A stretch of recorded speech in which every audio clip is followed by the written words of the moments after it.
STZ in progress, full effect, live and direct, Tampa, Florida. It's me, the Z-Man, the man in black, the man with a zit on his nose who almost canceled because I have a zit on my nose.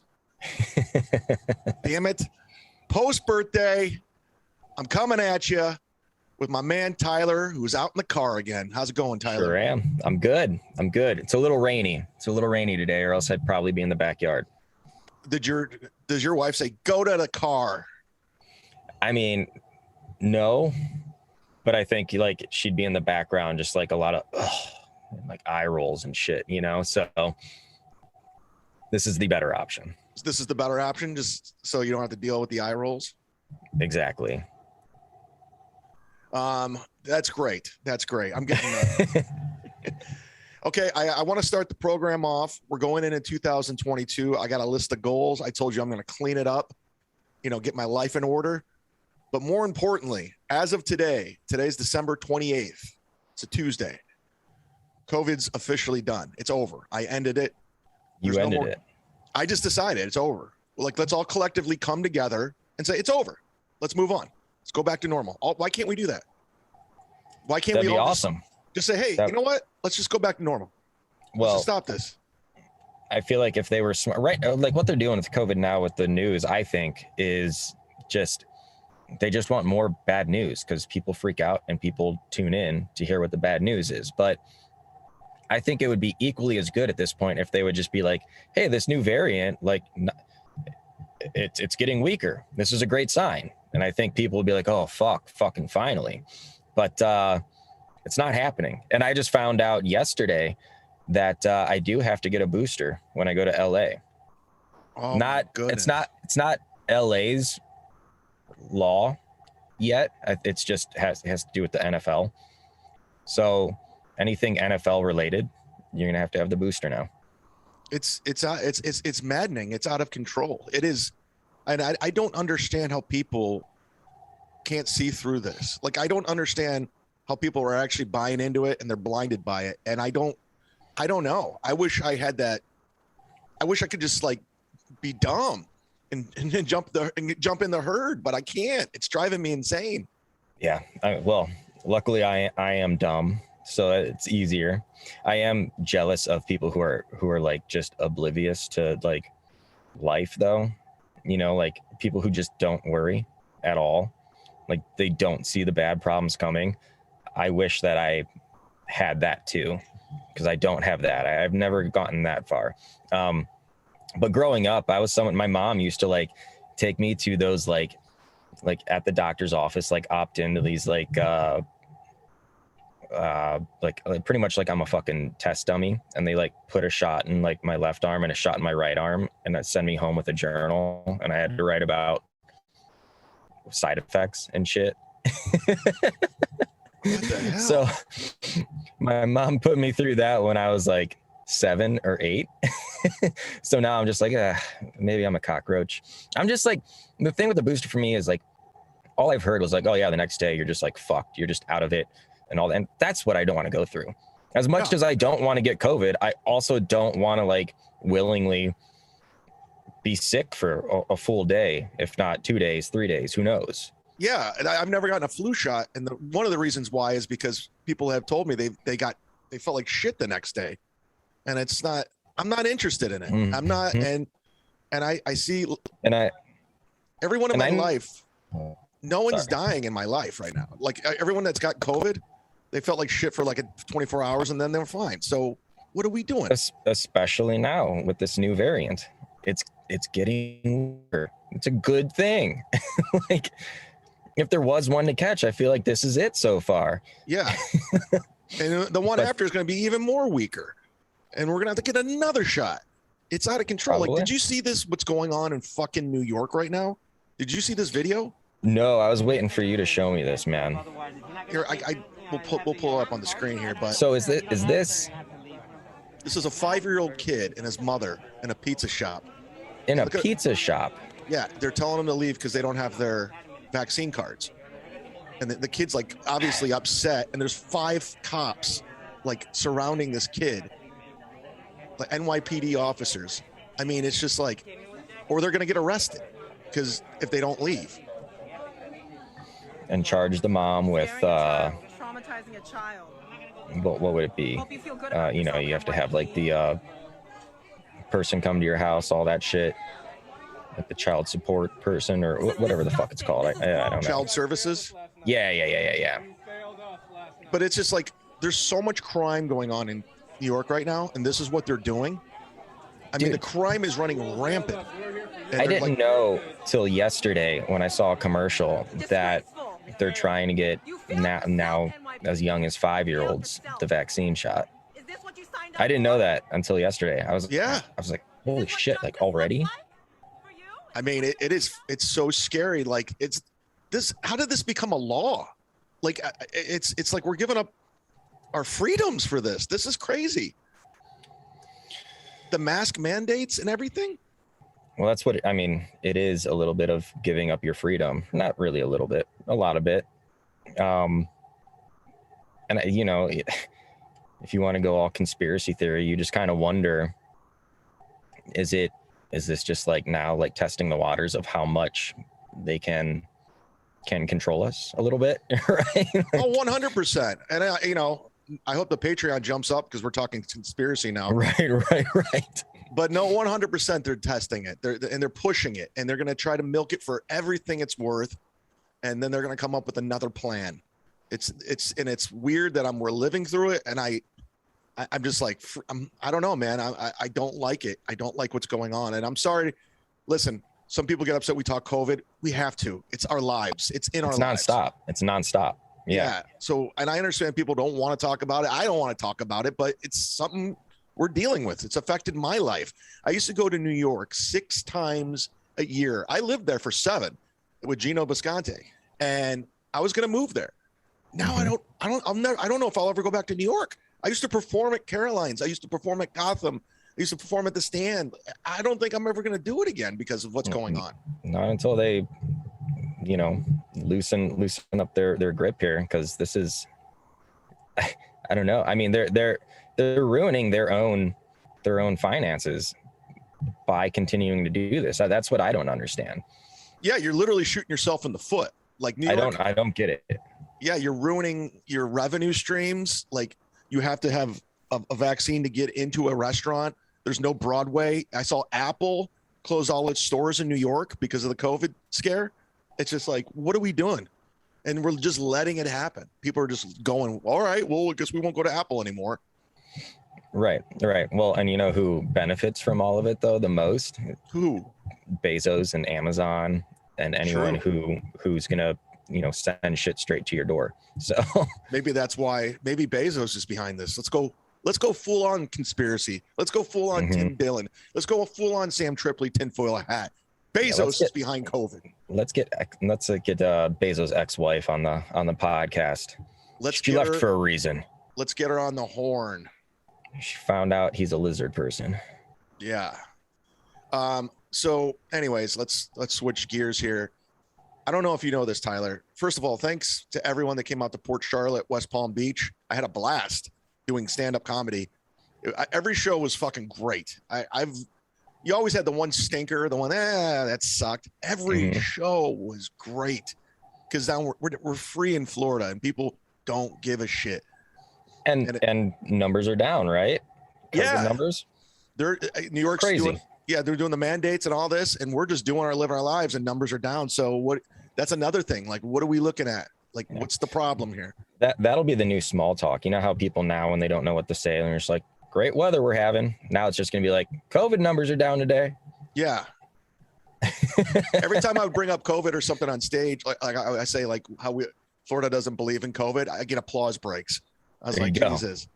It's But anyways, I'm going to keep the train rolling because I loved all the shows. I signed up some new Patreons, signed up, got some new fans, but we're going to keep it rolling into the new year. It's my 18th New Year's performing on New Year's Eve, 18 years in a row.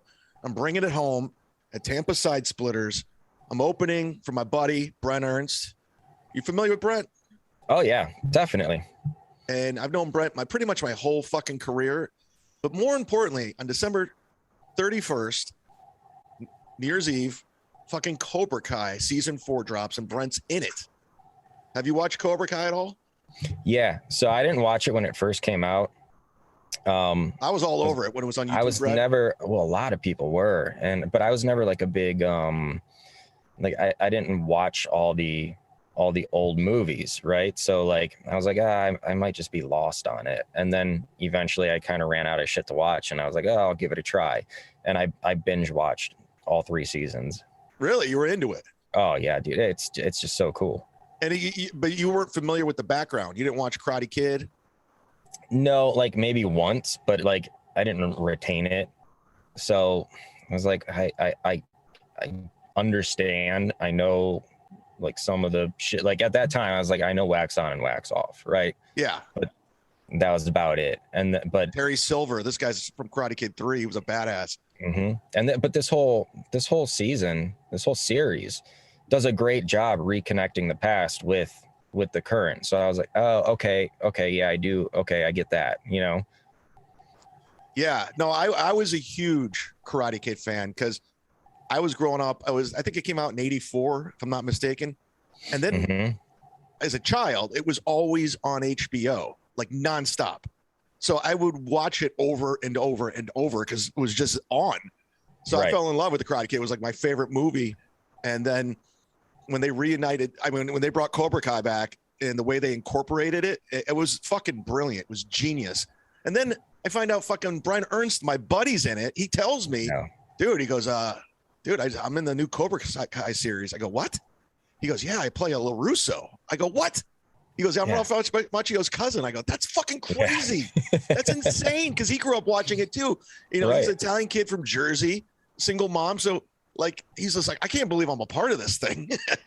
Yeah, it's nuts. And everything that I've ever heard about Brent, which is just obviously through podcasts and shit, is just like I've never heard anyone say anything bad about him. I've always heard great things. I've heard him like lending money to people as well. I don't know how, I'm pretty sure that's what I heard. But and then to see him like in this, I was a fan, you know, so proud for him, you know. Yeah, me too, man. I mean, and Brent's a great comedian. He's a fantastic comedian. He should be way bigger than what he is. Like for some reason, he was the one guy in that Vince Vaughn Wild West tour group that didn't really pop. Sebastian popped. Sebastian blew the fuck up. Yeah. Caparulo had a nice run. He blew up there for a minute. And I guess Ahmed didn't really pop, but he was on that show Sullivan and Son with Steve Byrne. Who's the Cleveland guy who was on that show as well? The Cleveland guy on Sullivan and Son? Yeah. Oh, Ryan Dalton. Ryan Dalton was having like that's cameos. Who. Oh, okay. Yeah, he would do like little cameos and fill in. So gotcha. Yeah. Wasn't that good of a show between you and me. I never watched. And the audience. Yeah. I never watched. So it was a try hard Cheers, just to put it. It was like we kind of want to be Cheers, but we're not pulling it off. I was rooting for the show because Steve was booking comics. You know, comics were all getting work, so I was rooting for in that aspect. But I was just like, yeah, I'm not going to watch it. Right. That's just me. I didn't either. Not for those reasons. It didn't ever like stick out to me. Never presented itself. So yeah. Listen, guys, if you are on Patreon, thank you so much for the support. In 2002 coming up, I'm going to be really focused in on the podcast. I'm going to make this a goal of mine to make it bigger. I got some ideas I want to run by Tyler. Because I'm not a name in the business. I have a little following, but it's nothing compared to Bam Bam. Who the fuck is this, Tyler? This guy and then the other story, they probably don't go hand in hand, but it's like, this is something that was trending on Twitter today. Like I'll just like Google search like trending on Twitter to see like what kind of news there is. Right. I was like, Bam Bam. Everything was Bam Bam. Who are you? So I guess that this is like a song or a music video that was just released. Who the fuck is this? Exactly, dude. So I was like, is this like someone from that BTS K-pop group that like went solo? I don't know. It could be. Is he Asian? I don't know. I believe I know this. He's They say a Thai rapper from South Korea. What's with these fucking beta males that they're pushing? It's all beta males. It's this whole see that's where I get stuck. I don't know the appropriate way of saying it, but it's the whole like Asian culture boom, right? I feel like it started with like anime. Maybe there's something before that, and people I've had enough of this video. Fucking love it. People love it, and I don't understand. Like, I never cared for anime. I never cared. Like, it's not my thing. But for some reason, dude, it's blowing up, and it's like I don't know how to win with that. You know, I like there's nothing there for me to capitalize on. Like, yeah, I don't know. Maybe I'm get off my lawn guy now. Like I'm too old. Like back in my day, I don't get it. I'm not on board. I don't. Squid Game was cool. If you want to talk Asian. Yeah, that was cool. But I don't. This other shit. I don't know what the fuck. What is celebrity anymore? I don't even know what celebrity is. Like who the fuck is this? Lindsay Ellis. And this is the one that goes right with that, I think, because apparently, so she's like a YouTuber and author. And sure, whatever. She's announcing she's quitting Twitter, quitting YouTube, and just starting her own Patreon, which will probably do well because I thought it said somewhere in there that she had like 1 million, maybe 1.5 million. She has over 1 million subscribers on her YouTube channel. Yeah. Why go subscribe to my YouTube channel? This is ridiculous. Well, and I haven't even broken 2,000 yet. She's quitting because of just people being mean to her. Like, I don't get it, but that's what it is. People are being mean to her, so she's stopping it. And like it said somewhere in there, being mean to her because she frequently makes videos about Walt Disney picture films. Like she just does like reviews. Let me pause this for a second. I want to answer this to my friend Ben, but no. We're gonna do it on the podcast. Oh, okay, cool. Yeah. Hey Ben. Yo. Hey, listen. You're being recorded right now. You're on my podcast, and I just want to ask you one question. What's Air Force One like?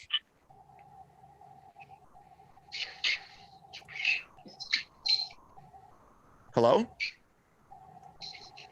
This isn't quality podcasting.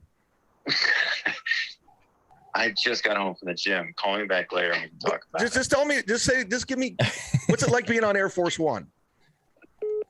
What a dick. Oh. My friend was he was in the Secret Service and wow. Yeah. So he was staffed to Condoleezza Rice. You remember her? I do. Yeah, so he was on Air Force One quite a bit, and he has these amazing stories that he'll never tell. I guess not. What a dick. Could have helped my podcast. Anyways, go back to this cunt. Yeah. She's definitely not cool enough to be on Air Force One. Yeah. But, like, people are giving her shit for like, there's something called Raya and the Last Dragon. I don't know what it is, but it's a Isn't Raya a dating app? I thought so. For celebrities? Yeah.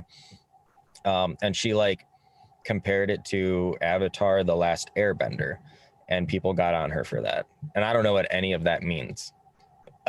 Other than like, I think they're two like anime sort of things, and people just try to chop her down for comparing them, and they say that comparing them because they're Asian stuff. That's where it's like I'm not even interested in this shit. I don't what the get fuck? My takeaway is like, don't stop your fucking YouTube, because if people want to hate on you, fine. Like, at least that's another view. Right? Like, at least you're definitely monetizing on your shit, and they're coming to every video to shit on you. Dude, great. I'm currently in a divorce with Kevin Brennan, and it's an ugly divorce. And I am getting shit online nonstop all day long on Twitter, email, website, Instagram, Facebook. I constantly get messages nonstop. I just don't understand I'm that. callous to it. One, why anyone loves like Kevin Brennan enough to go be his minion. I don't get that. And not just Kevin Brennan, but anyone, right? Like the only thing that I do understand, which I think is funny, are like the people who love Your Mom's House and they'll go shit on Garth Brooks Instagram or whatever with stupid ass quotes. Like that's funny to me. And that's but like Garth Brooks sells out stadiums. He's I was gonna say he's not losing superstar. any money or any fans from that happening. I'm just a dude who lives in a 2-bedroom apartment in Tampa who drives a Honda Civic. It's like, what the fuck, man? Like, if you got fuck you money, by all means, I trash LeBron all the time. And guess what? LeBron doesn't give a fuck. He has nothing. What am I going to take from him? Yeah. You literally can take shit from me. And it's like, I could be fucked. I don't get it either, man. And if you think like Kevin thinks like gives a shit that you're loyal to, he doesn't care. He doesn't give a fuck. He just wants to create chaos. Well, so, that's what I like. I mean, what can you say anything about it? Like, what is it that he hates about you right now? Because I told him off when I was in Oklahoma, and I think I got under his skin. I think we're getting sick of each other, and then he just decided to treat me like shit for content. And you know, I tried to make amends, but he doesn't want it. And how much is it working though? I guess like his fans obviously know you. Yeah. But Jesus Christ, like I just feel like it's still very like small talk, if you will. Like well, a lot of them are just in the middle. Like they're cool. They like Kevin and like me, which is cool. But there's like just 10 loud trolls. Sure. And they just, I don't know what they think they're doing, but it's just at this point, tying it into that YouTube cunt, there's nothing you can say to me that's going to affect my day at this point. It's just, I've heard it all. I've been online forever when I was on the radio. And like, I remember we took over for the fucking Maxwell. You guys are in shit. You're garbage. I heard it all. I'm nobody. My mom's a cunt, whatever. I've heard it. I suck. I'm going to prison, whatever the fuck. I've heard it. And you're not creative enough to affect me. So I'm not gonna like, I am going off Twitter in January 1st. I did post that. So I guess the only reason I'm doing it is just because I get nothing out of it anymore. It's not because these guys are affecting my life. It's just, I just want to be more focused on this podcast and creating content and getting in shape and just I really want to make a goal, like take 1 year of my life and be the best possible version of me, you know, because I've lived a long time. So let's just take 1 year of my life and do whatever I can to make the best version of myself. Yeah, you need someone like what Ari has. Like, doesn't he have someone who like will just tweet shit out for him and he doesn't have to fuck with it at all? No, Ari has an assistant, which is really smart. You know, he doesn't have to. He got it like right after the Kobe 9/11. Okay, yeah, good move. Literally Kobe 9/11. Oh, I remember seeing it. Kobe 9/11. Yeah. I remember I was in New York at the time, and I remember seeing him like 2 days later at the Cellar, and he comes down to I'm at the Village, and he comes on and says, "Hey guys, what's going on?" I go, "Dude." He goes, "What?" And I go, "Not a clue. Are you good? Are you good?" He goes like, "Yeah, I'm fine. Why?" And I'm like, "Why? You're trending in America, you asshole." Yeah, there's a target on your back. Literally, like people want to kill you. Every Latino person in California wants your head. If you were in Los Angeles with that tweet going, you would die. They would have killed you. They would have killed Ari Shaffir. No doubt in my mind, they would have killed him. He would be dead. Oh man. Oh my God. I mean, and so he was still going up on stage, but they wouldn't put him on the websites because the clubs were afraid. Right. Yeah. So they're like, "Dude, we're protecting you." Like people are gunning for you. I did find it very amusing that he wore Kobe's jersey at Louis J. Gomez's roast. That was very funny. Oh, dude, I didn't even notice that. Yeah. How did I not notice that? He was wearing Kobe's number 24 jersey. I go, "That's a good troll move." God, From that's one great. retired troll to the king troll. Good move.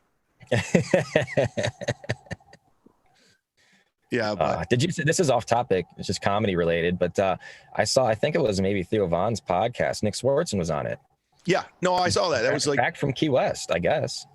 Yeah, no, I actually was DMing Nick yesterday. He literally went to Key West because he was staying in Minnesota with his family, and that's when the George Floyd shit happened. And he's just like, "Oh, I'm gonna get the fuck out of here." Yeah, good move. Yeah, and I guess he had booked a trip to Key West that he forgot about, and he went there. And he goes, "Next thing you know, it was a year and a half later." Like he was just gonna go for like a week, and next thing you know, it was like I pretty much lived out of a hotel. Yeah, on that podcast, he told Theo, he was like, "Yeah, I figured that maybe I'll just retire," because he was like, just meeting all these people down there that kind of did the same thing, went and never left. And he said, but fans that I would run into would ask like when I'm getting back out there, what I'm doing next, yada yada. And he was like, and would tell them like, I think I'm just gonna retire. And he goes, the look on their face made me realize like, maybe not yet. People are still gonna be bummed if I just leave. Well, I did the last show with him at the Columbus Funny Bone before the lockdowns. And he told me then he was gonna quit. He was like, I'm gonna film a special, and he goes, I'm gonna put it on YouTube, and then I'm just gonna fade away. I go, really? He goes, yeah. He goes, I had a good run. He goes, I've been famous since I was 18. I'm good. Yeah, it's true. So yeah, he's just like, yeah. He goes, and then he says, he's like, listen, he goes, I've told every fart joke you can think of. There's nothing more I can bring to the table. Do you know, is there any inside information you have? Is he going to be on the new Reno 911 shit at all? I don't think he is, which is weird because that character was very popular. That Terry character. Yeah, blew up. Yeah. I don't know why. I'm assuming it. I don't know why. I never really asked him either. So.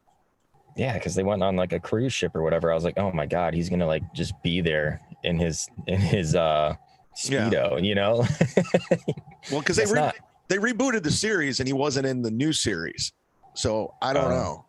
Okay. Yeah, they already aired it, I think, on Paramount or one of those streaming channels. It's too hard to keep up with all that.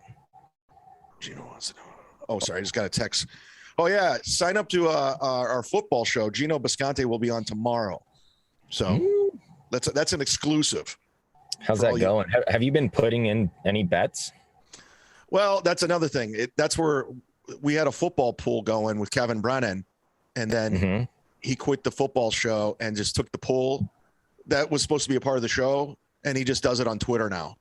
And he's just making up rules as he goes, and it's pissing me off. And it was a $250 buy-in.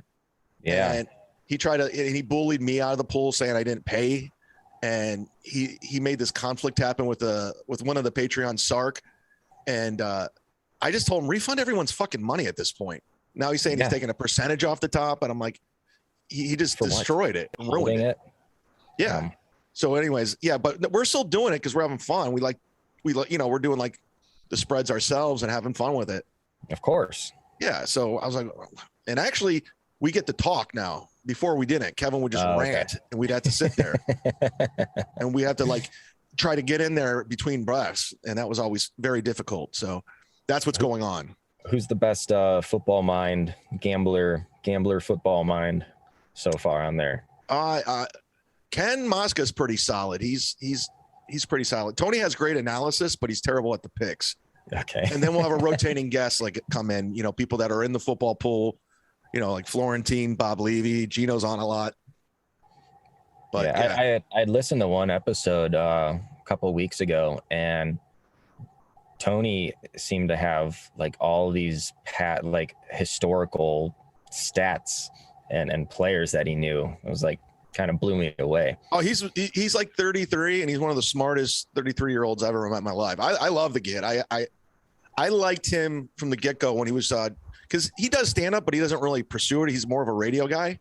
Yeah. And I just liked, he didn't give a fuck, and he wouldn't fall in line with like all the comics. He stuck by his opinion, and I respect anyone who just has an opinion that just doesn't go with the, it could be unpopular at times, but he still sticks by it. And I respect anybody. So yeah, he has great takes and he's really solid. Speaking of football, what the fuck happened here? Can you explain? Did you watch any of this game? I did. I didn't watch it up to this point because it was a blowout. Yeah, I mean, they were so at this point it was like, look at this punch though coming up here. First of all, don't put your finger in a grown man's face, but if he landed that punch, oh my God. So it's Darren Payne and Jonathan Allen. I think they were both number one picks too. I believe so. Both. So that's just frustration right there. They both played at Alabama together as well. So like they have a history together as well. And so that's all they're trying to say, is that it's just like brothers fighting sort of thing. And who knows, it might be over with now, but obviously at this point, 28-7. It's like me and Kevin. Left. It's like me and Kevin Brennan. Sure. Who are you, Jonathan Taylor or Darren Payne? Or Jonathan Allen? Jesus. I'd like to be the guy who throws the punch. There you go. But yeah, they're getting blown out. But like this happens 10 minutes left in the second quarter. And they're both defensive linemen, so they got to be like next to each other for a whole nother half. I gotta watch that. They still have to see each other in the fucking in the locker room at halftime. Like, yeah. So he puts his finger in his face, like, "What's up, bitch?" Then all of a sudden, bam! Yeah. Luckily, he did not connect. Holy shit! It would have been a brawl. And I mean, dude, if you're a Cowboys fan, it's in Dallas. So like, if you're there watching that, you're just like, fuck yes, they are just falling apart. They should bring back the Redskins. Yeah. Take that hate out on someone else, man. What is Washington's record right now? They were like technically in the hunt at that point. By the way, Ken Mosca lost that one because he took Washington in points on his Cowboys. But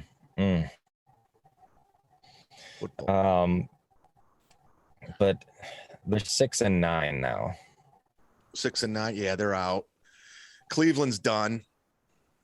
Yeah, like that's where whenever it gets to the point where it's like all that has to happen is in week 17, this team loses, the Browns win week 17 and 18, and then they're first in the AFC and they make it in. Like, I guess, but still, I think it's like the way it is like week 17, the Ravens have to lose to the Rams, the Bengals have to lose to the Chiefs, the Browns have to beat the Steelers, and then in week 17, the Browns have to beat the Bengals, or week 18, Browns have to beat the Bengals, and then the Browns will be first in the AFC North and make it in.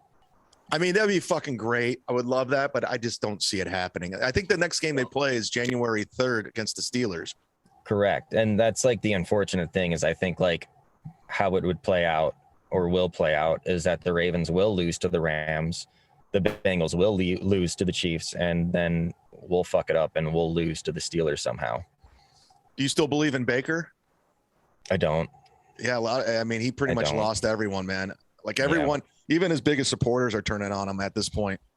I know, and it sucks because like I waited so long till I made my opinion on that, just because like it's like yeah, he's playing through these injuries, blah blah blah. I get that, but he fucked it up for himself. Then he should have sat. He should have just sat out and healed up, because if you did anything, you lost money for yourself. If there is a contract extension, which I just don't see it happening. No, I don't see it happen at this point. Besides that, it's like what I hate is like, okay, then like it's like, all right, we'll go get another quarterback unless we get a good quarterback, which wouldn't be drafting one. Then it turns into the whole thing that we've constantly lived through, which is like, all right, then we get a losing season and then people want Stefanski fired. And then, you know, you start the whole rotation all over again, where it's either a new quarterback or a new coach every 2 to 3 years. And it's like, I just wanted that to stop. So like the only way now is like you make an attempt to get Russell Wilson, because I just don't see him playing in Seattle next year. And I don't know how it would play, but the other move is you get Deshaun Watson. Oh yeah. I mean, does he still have all those sexual misconduct? Yeah. Well, that's the problem, you know, like, but he's a great football player, but, dude, like the Browns' luck would be you get Watson and then you find out he has to do 5 years in prison. You know what I mean? Like, yeah, I know. Yeah, we got Deshaun Watson, but bad news, he's going to prison. Well, that was a bad move. Just keep him off the massage tables. We'll be fine. It's exactly what we would do, though. We would fucking, God, dude, it sucks. It sucks. I don't have, like, there's no good answer. Yeah. Well, I mean, regardless, I do pull for him every Sunday, like to turn it around. And I love his attitude. Like he's like, he'll throw an interception, but he'll keep going. I like that. Yep. Dan Marino is like that. And, you know, he's not as good. You got to do it. You got to have that short-term memory when it comes to those interceptions. You can't like have a few interceptions and then be scared to throw the ball still, you know, but I don't know, like some of those throws, dude, like he had 3 interceptions. Yeah. And I mean, like they were terrible. Like there was like one where it's like there should have been some sort of like defensive hold call or something. Right. It was down the middle, the very first interception, but like still didn't happen, whatever.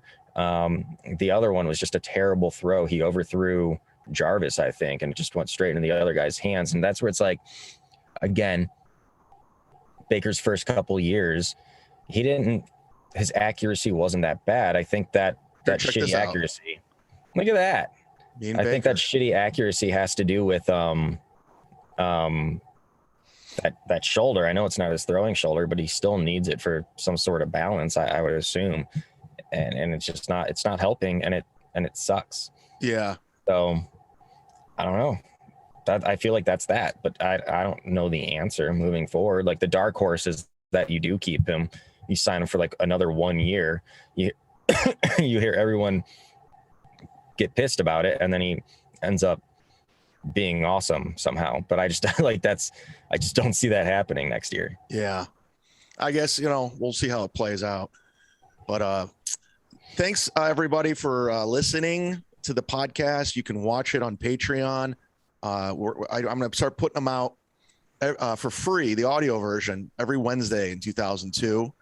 And we're gonna make this better. I got some ideas coming, and I'm gonna talk to Tyler off mic, and we're gonna blow it up. I'm gonna be really focused on this for 2002. But do you have anything you want to plug before we roll out, Tyler? No, sir. If you need anything, there's a website. You can reach out to me.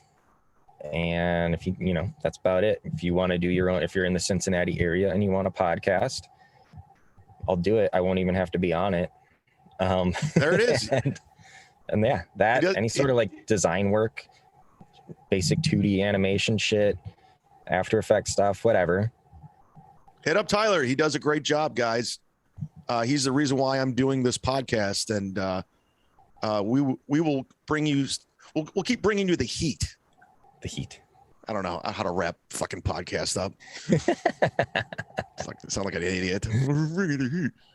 All right, for Tyler, this is Z-Man.